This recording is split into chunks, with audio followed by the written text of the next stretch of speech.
FYI. Hello, everyone, and welcome to this week's Leadership Lunch Chat. My name is Amy Vetter, and I'm here with my friend Jen Wilson. Hi, And everybody. delayed response. True. It's a Friday.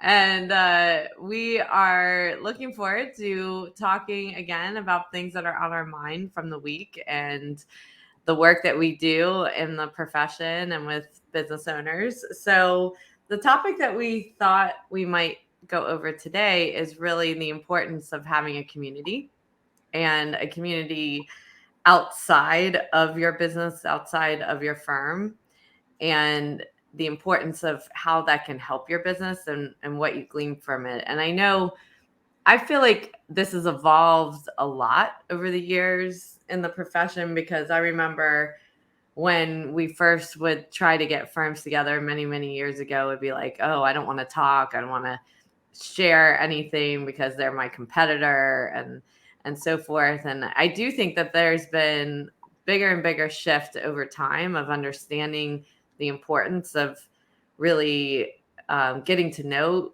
other businesses of all stages, of all sizes, rather than siloing yourself about everyone looks like me and everyone's just like my business, but more about gaining ideas and really trying to understand how others can help you, but also how you can help others, and really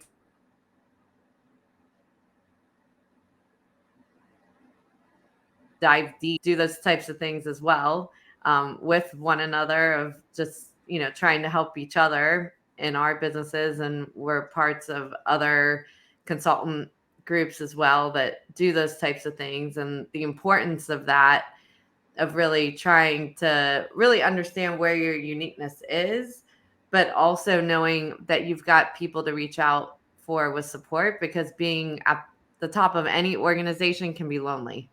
And so other people that understand that is really important. Yeah, and it's the solo idea. Like anybody who's trying to own the business as a solo practitioner or solopreneur, as they're calling them these days, for sure they need this network. But I think any business leadership group could use to talk to others that are similar to them. You could be in a big firm, and it's very helpful to talk to other service line leaders if you're a service line leader. And not just people that are in the same business as you or the same role as you, but just to have a support network that has diverse opinions and is up to different things and could possibly share ideas that are different. So I do think every leader should evaluate, like, where am I with my I think you and I were calling it the support network. That sounds a little bit I don't know, squishy or soft, but it's I'm all about squishy. well, I know our audience isn't always about squishy though, so just acknowledging that. But they, like, what we need, for instance, in our business, Amy and I provide support to one another. We could be competitors, I guess, because we both teach and speak on leadership and serve CPA firms and all that stuff. And anyway, we could be, having that competitive feeling, but we feel like we operate in the land of plenty, and we try to help each other and further each other and refer business to one another. And that's a source of support, and turned out to evolve into a joint venture also. And there are other consultants to the profession that we collaborate with in different ways. And it's so great to talk to people who are up to the same sort of things that we're up to, and see if they're encountering the same issues we're encountering and how they're overcoming them, and what they might do that we don't do, so that we have a support network of people we could refer business to and all that stuff. And that's one thing leaders should look at, is people doing the same thing, and not view them as cutthroat competitors. But instead operate in a spirit of cooperation, or sometimes called co-opetition, and go out there and make friends, and agree not to share each other's secrets. I mean, trust is really critical. Ooh, look, Amy, we're both doing it. Oh, we have the Avalera Well, cups. let's turn around. I was going to say, let's Yeah, turn around. Hey, Laura, a little shout out. Thanks for the orange mug. That's funny.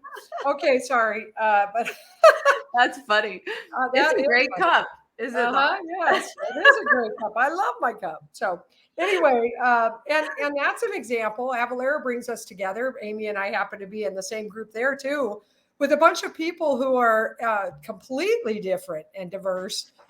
Educators, CPAs, solo practitioners, large firm folks, consultants to the profession, all to talk about issues in the profession, but also to talk about specifically what are the issues around client issues and practitioner issues around state and local tax, as an example. And so I love those think tanks, or whatever you want to call them, where we come together and we tackle an issue for a couple hours and hear everyone's different viewpoint. And that's one of the best things for me, is to hear how people that really aren't in my day-to-day conversation think about the same issues that I am facing. I love that. When I just got to facilitate a board retreat for State Society, and they had a really sort of semi-famous educator in the group, and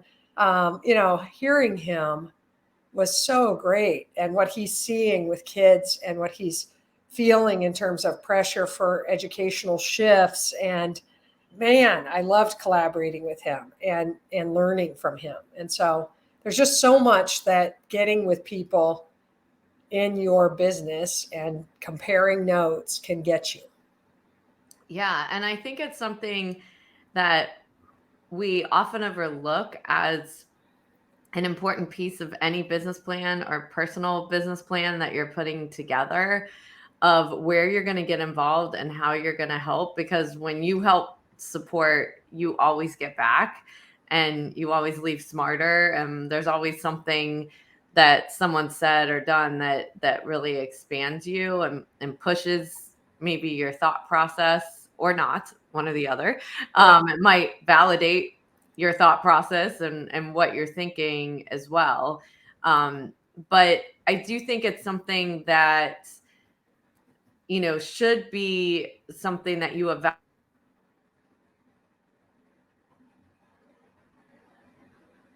evaluate every quarter or whatever that may be. And you track it. You track what you're doing. I spoke to someone on my podcast that actually had a spreadsheet on this of, people that she connected with, that she knew. Maybe she'd track it, once a quarter, twice a year, once a year, that she wants to get with, versus people that maybe she didn't know but wanted to get to know. And really putting that down of how many of those types of people she wanted to make an effort to network with and get to know. And these associations or membership societies that might be in your state or whatever it is, it's important to not just join them, but be involved. Like, that is really where you get the most out of everything. And pick where you want to go deep. Like, you can't go deep into everything, and we all need to make money. So there's only so much time that you can give away your time, and it needs to be something that aligns to you or that matters to you, so that if you're giving away that time, that's important. But depending on the association you're in, getting involved on their committees or getting involved on their boards, so that you are part of the conversation, you're understanding the trends. Because I know without being on those committees or boards, there's things that I've learned about this profession that, having not been on that committee or board, I would have never learned about, that I was able to take back and really truly understand and trickle down into my business. But then there's also the people, you know,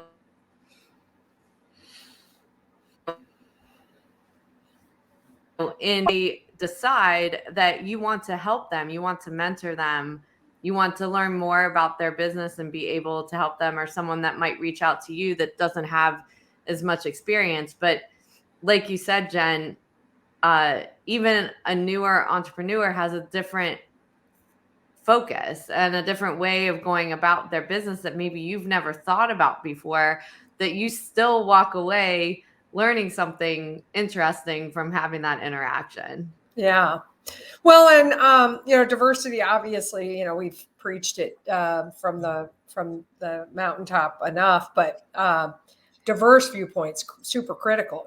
So thinking about who is your personal board of directors too could be helpful.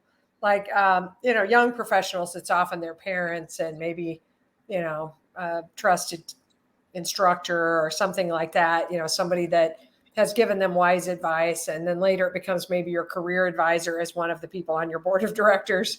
But who else do you have that's giving you good advice and cares about you and isn't judging you, but wants to say, hey, here's what I see.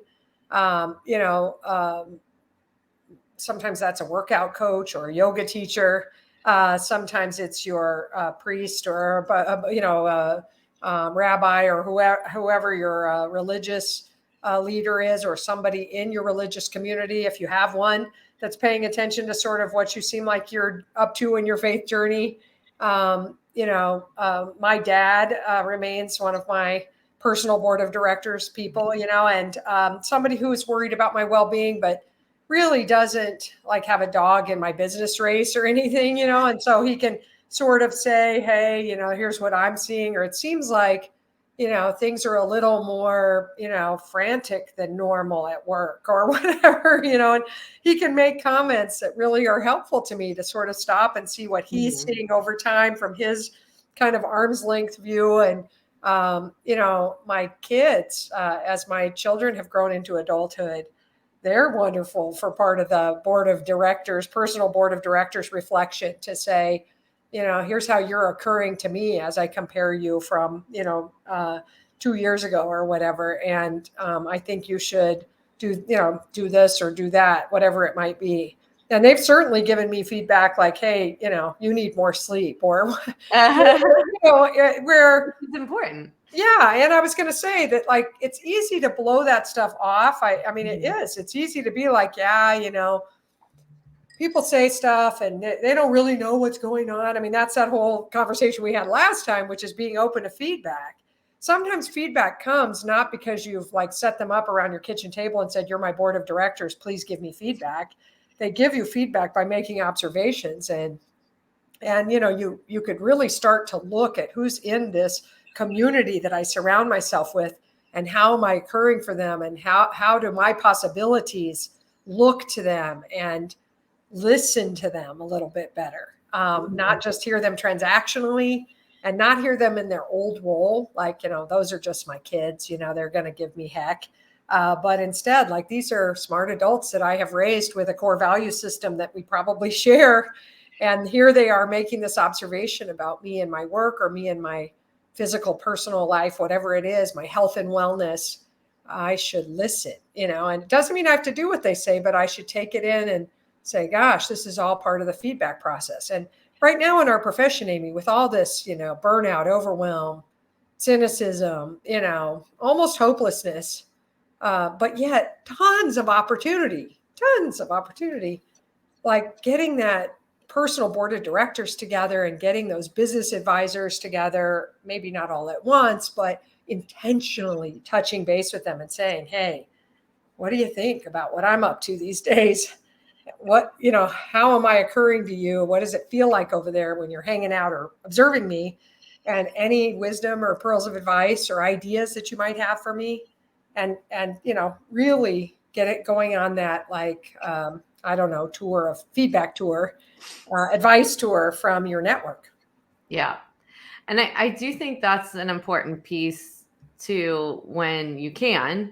Obviously, it's not always possible, but when you look at the people that are really important to get feedback from, meeting with them quarterly or twice a year and going over your actual business plan with them from an outside perspective, and letting them give their feedback, because everyone that's in your business knows your business in detail and also has a personal stake in it, versus someone else that is outside of your business that can actually take a much higher level view on your business plan, on your strategy, and be able to give feedback in a different way, that or ways that they've done it in their business. And so a lot of times these are called mastermind groups, or however you want to put it, but it really does help as far as sharing ideas or what's worked for one person or what hasn't.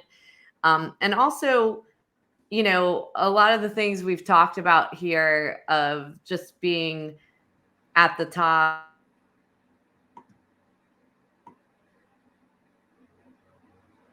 and you might be perceiving people complaining or burned out, and you're just tired of it, but you got to keep putting a good face forward. Even just having that support network to complain behind the scenes with, that isn't going to affect your business by doing it, and also not even affect your other partners or leaders to know exactly how you're feeling about it, because it's truly better that the people in your business don't know that, of how you're feeling personally about that, um, because what it will do is give credence to that, and then you start getting distracted on that when I just got to get it out of my system. It's like a therapist needs to go to a therapist. Right? Like, as a leader, everybody's pouring into you and you are carrying it all, and you have to then try to figure out, how do I keep myself safe in all of these relationships, because I know everybody's personal situations. I'm trying to keep everyone going and motivated, and I don't want to draw them down with any negativity that I might be feeling internally as a leader.